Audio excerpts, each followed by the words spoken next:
Very light daf today, and it's going to go rather quickly. Okay, today's daf is daf Nun Zayin. Okay, and the page begins Nun Zayin Amud Aleph. We're starting by the Mishnah. Okay. Okay. Hi, Sheldon. We just began. Hi. Thank you. Okay, we're starting by the Mishnah on daf Nun Zayin Amud Aleph. The Mishnah says it's a very easy light daf today. Kainim Peres Elu Alai. A man said, these fruits should be koinim, should be also to me like a korban. So he's prohibiting the fruits on himself. So the fact that he used the word koinim, that it's like he's considering the fruits like a korban, so it has a din like kachim.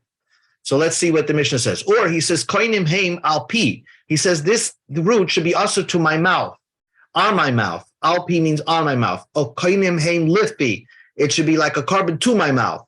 Now, you would think that you're only answering to eat the fruits because he's saying the word pi, my mouth. But the truth is he's saying the word korban. So he's saying the word, it should be a korban.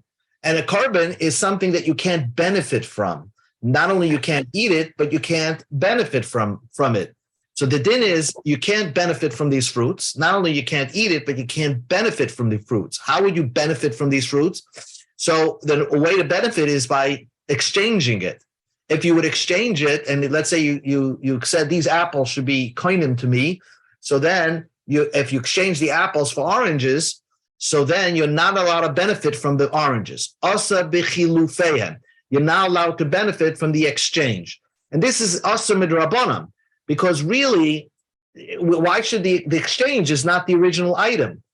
But the Rabbanan said that anything that's asur b'hana, if you exchange it for something else, the second item that you exchange it for becomes asur b'hana. I give you an example. If accidentally a person cooked basar, meat with chalav, milk, so now the whole mixture is asur b'hana. You can't benefit from it. If you exchanged it for another item of food with a goy, so you can't benefit from that item of food, because the basar b'chalav is asur b'hana, and therefore you're asur to b'chilufeim, to barter it.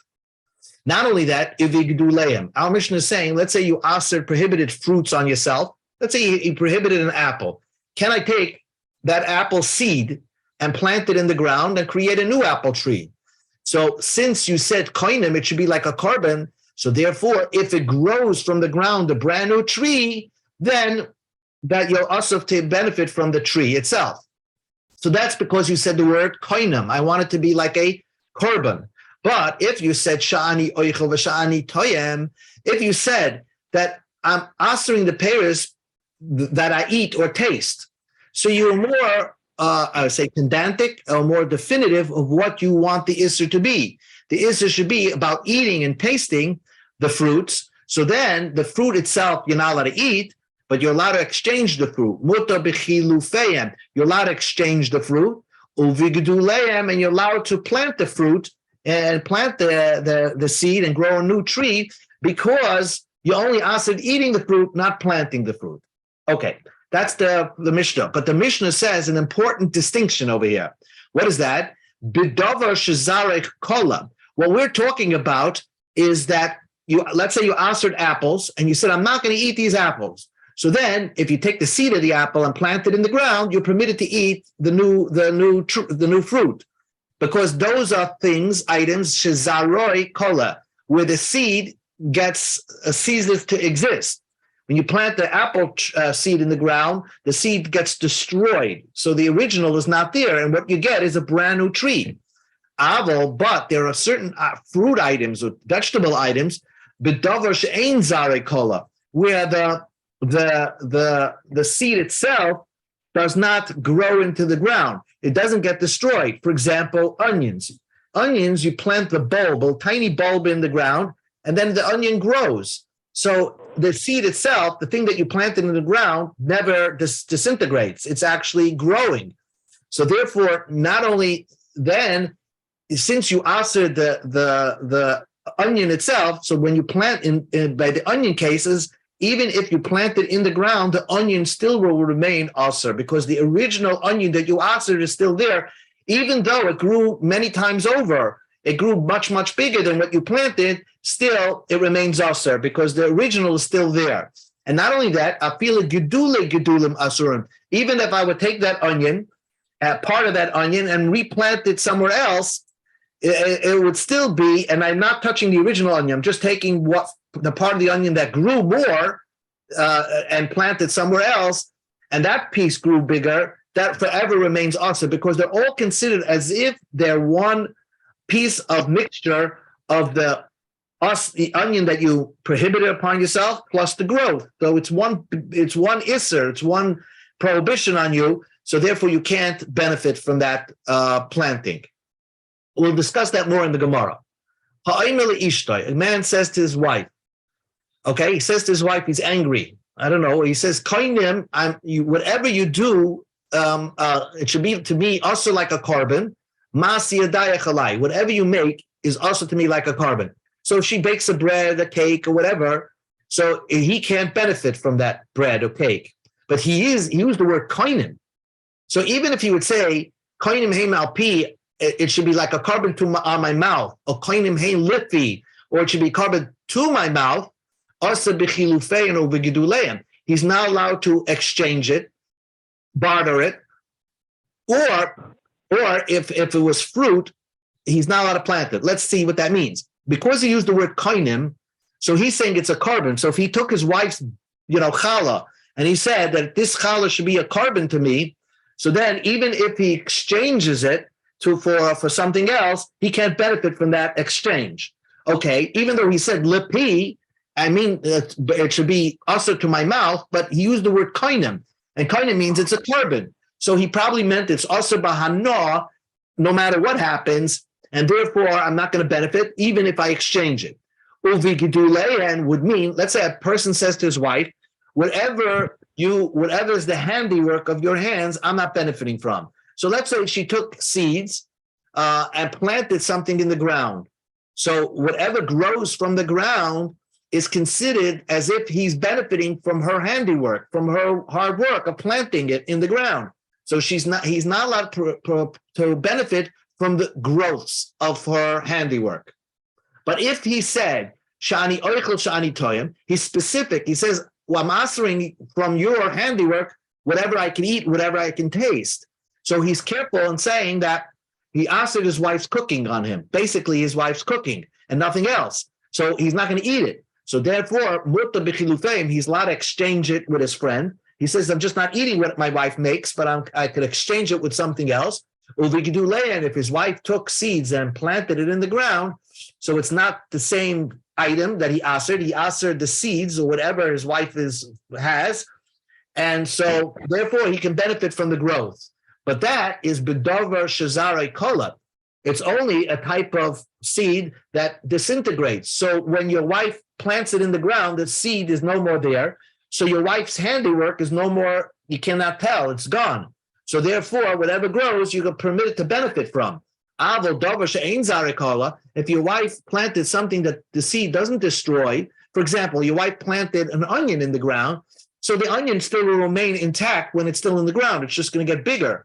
So then, because you asered that onion and that handiwork, I feel it gedulin also, no matter what, no matter how much it grows, and even if you replant it, it's always going to remain aser because the original onion is still intact in the ground, and therefore you're not allowed to benefit from that onion.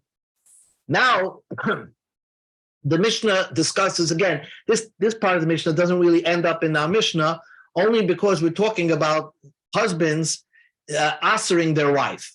Okay, so that's how it gets into the Mishnah. A man who's angry at his wife says to his wife, now it's very important over here, the order of what he's saying. Look what he's saying. He says to his wife, Shat oisa, whatever you're going to make, eina oichel ad haPesach. I'm not going to eat it until Pesach. So, or he says, so let's say she cooks bakes a cake. He says, I'm not eating it until Pesach. Sha'at oisa, whatever you make, let's say she, knits a sweater, eina miskasa, I'm not going to wear it ad haPesach until Pesach.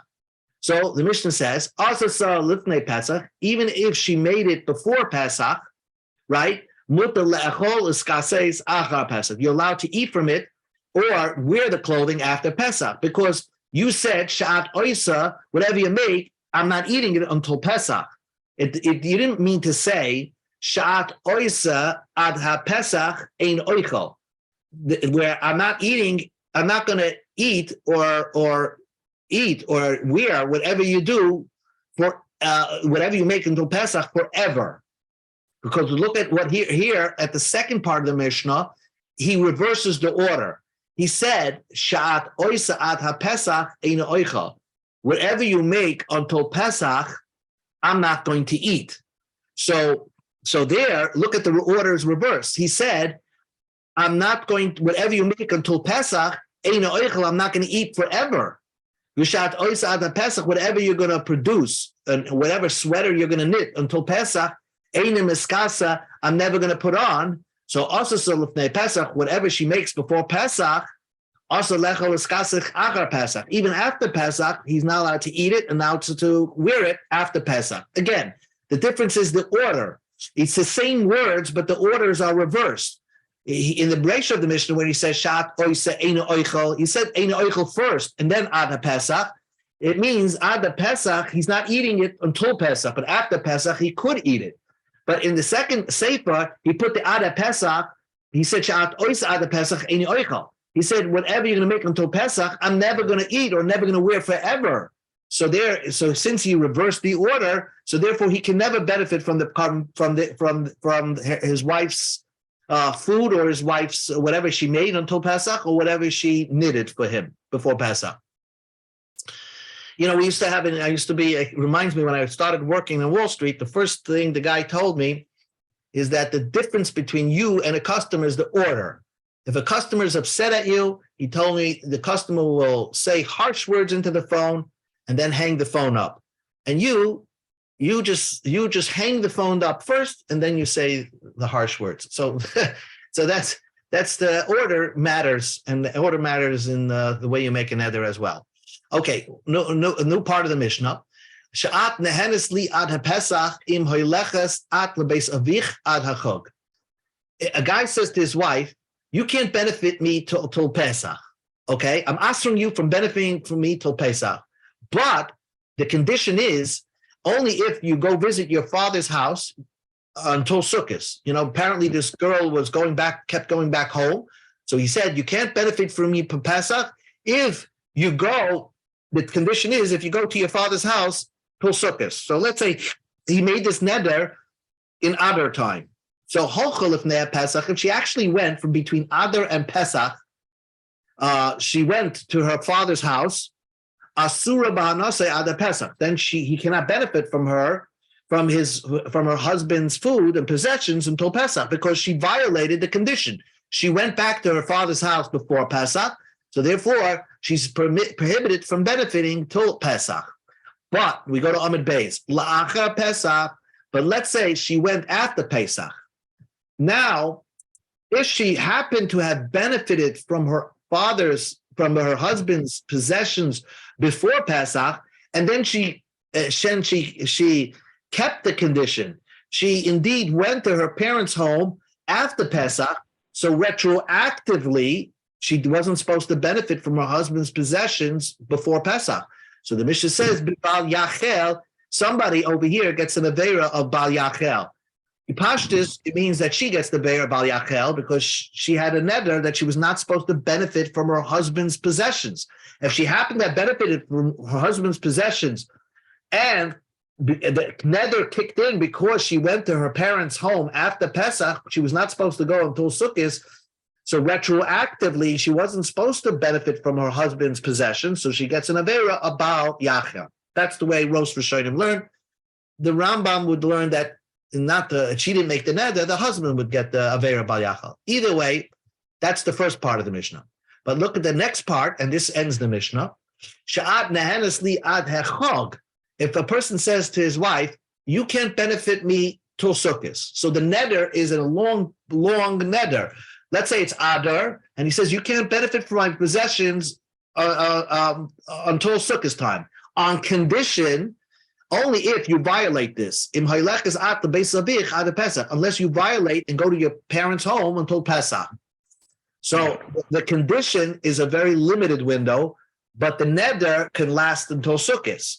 So the Mishnah says, Pesach. She went before Pesach, so she basically violated the condition. She kept the condition and went to her parents' home before Pesach, so the neder kicks in.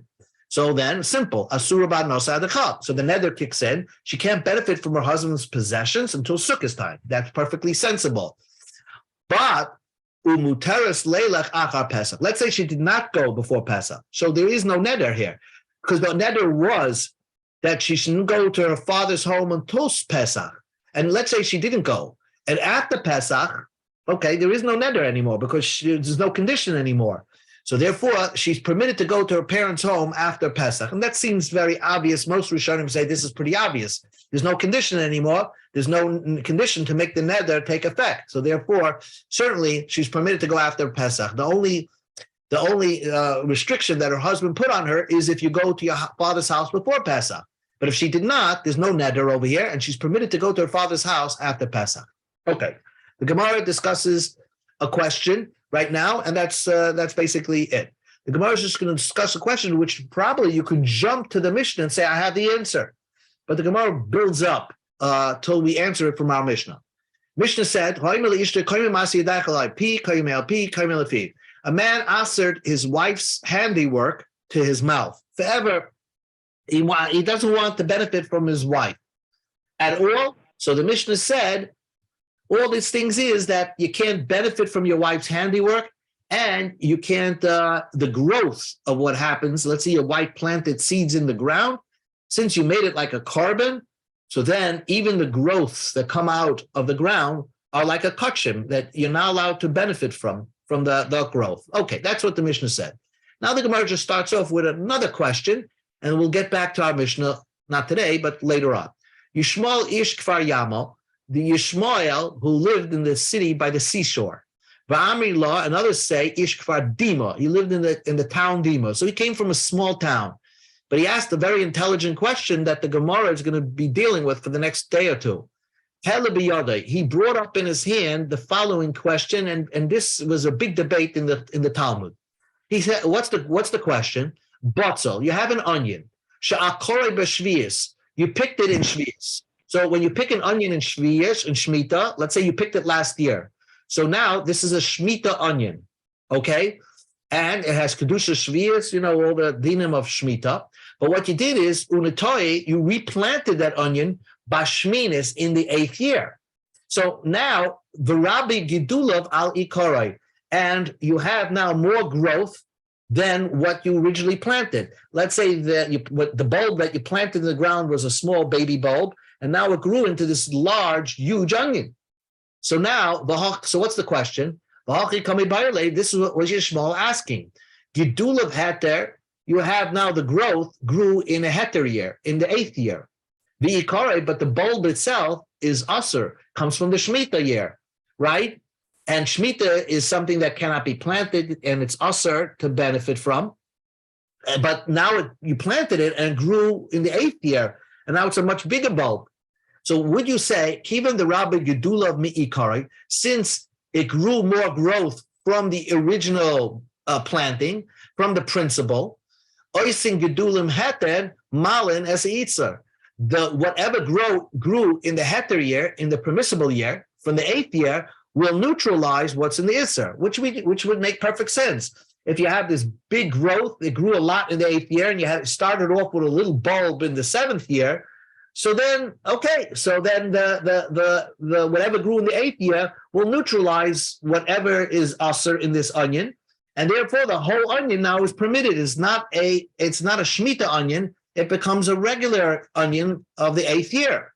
Or would you not say? Or would you say just the opposite? That not only is the bulb, the original is usher, but whatever grew becomes usher, because we look at the whole onion as if it's mixed up with the Shemitah onion. And now the whole onion becomes usher. Now you would think that why don't you say Isser Mavatel Heter Mavatel, so why don't you say Heter Mavatel Isser? So that could be a good question, but here it's Be'en.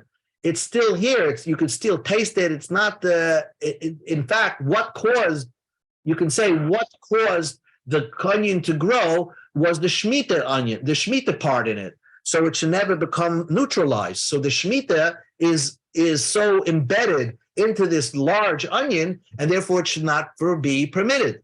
So he didn't know this question. Again, you picked an onion in the 7th year, a tiny bulb, and you planted it in the 8th year, and it grew into a large onion.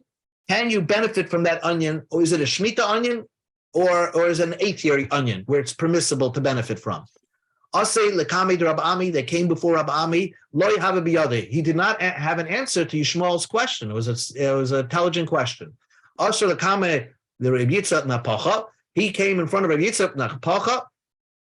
Shat leimin hadar the Omar. He found the teretz to it from this Rab Chanina Trisoi Omar Rab Yanai. For Rab Chanina Trisoi, who said in the name of Rab Yanai, and you look at what Rab Chanina said, and it seems to be the same thing. He said, "Botzel shall truma shenatoi." You have a truma onion, again, a small bulb, onion bulb. But you planted it. The Rabbi Gedulav Ali Kuroi, and what happened? The bulb grew very much, and now it's more bigger than the original bulb of truma. Mutter, it's not more a truma onion anymore. So again, if you take a little bulb of truma, an onion bulb, imagine an onion bulb, you stick it into the ground and it grows into this large onion. It's not a truma onion anymore. The whole onion is a regular onion, a tevel onion. So therefore, you see that the heter neutralizes the isser. We'll say the heter of the 8th year will neutralize the shemitah part of the onion. So that should settle it. So this is because Rab Chanina Trisai said it. Amalei Rab Yirmi Avitem Rab Zika. Rab Yirmi said to Rab Yitzchak Napcha, I don't understand. Shavik matrein v'avet kechad. You found one person to decide the answer, Rab Chanina Trisai. But there are two people, there are two Amoraim that disagree with Rab Chanina Trisai. Mani and Trin, who are the other two Amoraim? The Amar Ababo, Rabbi Yochanan. Rabbi Yochanan disagrees. He holds like this, a different case, not an onion case, but we're going to be discussing onions, but this part is not discussing onion. Imagine a little vine that didn't grow. It's an Arla vine. I don't know how vines grow, but a little Arla vine. You took an Arla vine that has a little like buds on it, like a little grapes on it, but it's not real, it's small. And you grafted it into an old vine. So now you have Arla vine that's grafted into a non-Arla vine. So now Ubal Paris, and it had fruits on this little vine that you grafted. Even though it grew 200 times more. So this whatever was on the fruit, whatever was on the vine, the Arla vine, which is now grafted into the old vine, if it grew into large grapes, 200 times its original size, Aser, it still remains Aser because it originally comes from a baby grape of Arla. It's similar to a tiny bulb of onion that you planted in the ground, it grows bigger, it will remain. So Rabbi Yochanan holds it's Aser. One more point. Rabbi Yonason also holds it's Aser. He gives you another example. Botzel, you have an onion, shenatoy becherem, that you planted it in a vineyard. Well, an onion and a vine are kalayim. So now this onion is kalayim onion. And then they uprooted the vineyard, the vine. So now, but the onion still remains aser in the ground. And then it grew, aser, it always remains aser. So we see that if an onion grows, if it starts off as an iser and keeps continuing to grow, it always remains aser. So these people hold that it's aser. So Rabbi Yitzchak Nafcha, who tried to say it's permitted by the case of the Shemitah, it was proven wrong by two Amoraim who seemed to say that it would remain aser. Concludes the Gemara. Hadar aser lekamid Rabami. So this Yishmael kept searching for his answer, and he came in front of Rab Ami. Rab Ami had a solution. He said it's permitted, that it's permitted. Why? The Omer of Yitzchak, Omer of Yochanan, he found another statement of Rabbi Yochanan. He said, Litra b'solim, shetikna uzra. You have all these bulbs of onions, right? Imagine small onions that you actually took off miser in it. Okay, you took off miser. So now these are tithed onions. And then uzra'ah, and then you planted those onions. So now, what would you think? and then they grew into big onions. Misaseres lefi kula. You have to give off meiser again from the onions. Even though when you planted it, you tithed it. Now that it grew bigger, you would think that it's a part of the original tithed onions. So we say no. Whatever grew, and the whole onion now needs to be given off meiser again. So we see oisin gedulin mevatlin ikor. We see over there that the growth will neutralize the principle. So we say that no, it grew, it's brand new, and even though part of the onion was tithed, the whole thing now has to be looked at as if it's untithed, and you have to re-give tithing again. So we'll say the same thing by the Shemitah. You took a Shemitah onion, a small bulb, planted it in the ground, it grew into a big one. So then it's not a Shemitah onion. It's now an 8th-year onion because whatever grows neutralizes the original. And so that was his proof. So the Gemara concludes and says, no, it's not a proof. Why? Because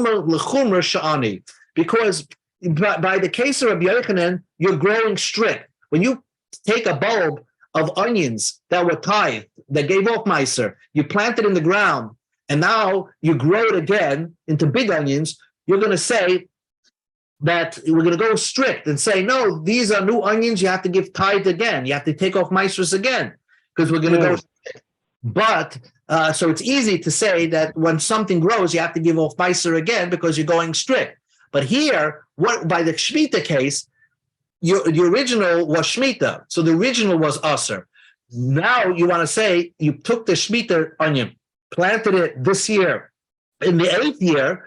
So when you're going to say that the heter neutralizes the Isser, that means you're going lenient. You're saying the Shemitah disappears and now it's an 8th-year onion. Who said you would say that to go lenient? Maybe you only say the growth neutralizes the principle only if it leads to a stricter halacha. But would you say if the growth neutralizes the principle when it would when you would go lenient? By the case of the Shemitah, when you're trying to neutralize the Shemitah principle of this onion.